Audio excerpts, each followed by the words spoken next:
Assalamu alaikum warahmatullahi wabarakatuh. Mo kí gbogbo ilé aláyọ̀, mo kí gbogbo mùsùlùmí òdodo.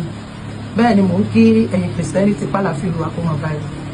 Ní sísọ́nsọ́ àbí kí náà ń korúkọ rẹ̀. Èmi ò mọ̀ pé wẹ́rẹ̀ rẹ ti gba NAFDAC number. Mi ò mọ̀ pé ogun ayé rẹ̀ ó ti ní NAFDAC number nú. Torógun tó bá ní NAFDAC number wo ni wọn kì í ríṣẹ́. Àṣẹ tá a bá sọ̀rọ̀ fẹ́. Ẹ̀yin èèyàn wa, ìyá Monimos tún ti jáde fún Lizzy lẹ́lẹ́ẹ̀kejì o. Kí ló tún ṣẹlẹ̀ báyìí tí ìyá yìí tún fi jáde lẹ́lẹ́ẹ̀kejì? Ẹ̀yin èèyàn wa, ẹ farabalẹ̀ kí ẹ gbọ́ látẹnu ìyá Monimos. Tó mọ̀rọ̀ òun ni ó gbọ́n téèyàn sọ lásọ yìí.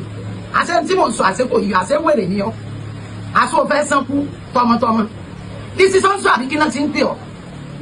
Ọmọ ń gbé náà wojú ẹkùn. Wọ́n àbí ó béèrè ni.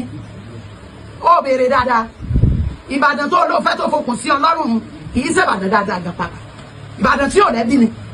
Tó bá lẹ́bí bó ti ya wèrè gbọ́dọ̀ tí wọ́n rọ́pò fi mú Ọlọ́run. Kò wá sẹ́bí kankan tó lè pariwo lé ọ lórí. Ní sísọ́nsọ́ wo gbogbo ń tó ń sẹ́lẹ̀ pé orí ara ẹ̀ ló máa fi gbé. Mi ìwà torí ẹ̀ jáde o.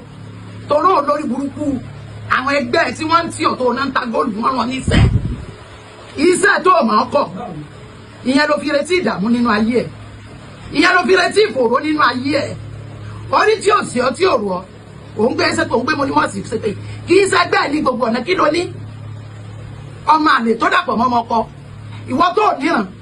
Ìwọ tó hàn ẹbí ẹ̀. Jẹ́ ń sọ fún ọ nísì. Tó bá jẹ́ pé o lẹ́bí ni. A máa ti rí èèyàn tí ó mọ̀ pé o ti ń sàárẹ̀. Tí wọ́n ó fòkò sí Ọlọ́run. Tí wọ́n ó lè wọ́ ọ lọ sí Yaba Kóòsì.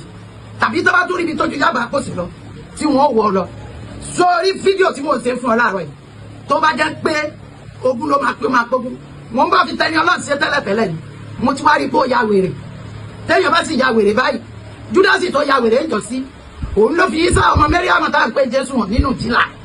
Èmi Jésù wà lànàbí tó jẹ́ kí Júdásì ò fi hàn. Èmi ò ní jẹ́ kó pa ní lọ́mọ òsì lè pa mẹ́ta lẹ́ ò tó bẹ́ẹ̀. Ìyá alájà bàbá lẹ́ ò tó bẹ́ẹ̀. Àbá ṣépè fún ọ ni. NAFDAC wo ló fún ọ ní nọ́mbà sórí ogun tí ń jọ tí wọ́n ní kò ní sẹ́ lórí ẹ̀.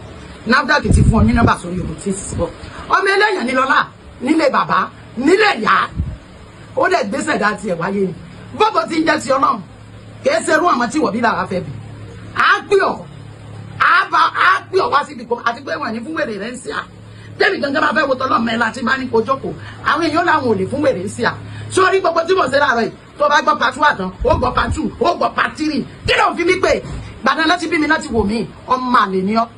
Àbọ̀ ń ṣe èrè àbí kò fẹ́ dáa fún ọ ni. Owó kí ló ní? Ìwọ tó lówó. Ẹni tó lèèyàn ló lówó. Ìwọ máa tàṣẹ jíjà ọmọ àlè. Góòlù kí ló ní? Àwọn onígóòlù gan wọn lọ tọ́jú góòlù wọn ni wọ́n gbé góòlù kan tẹ́ jáde.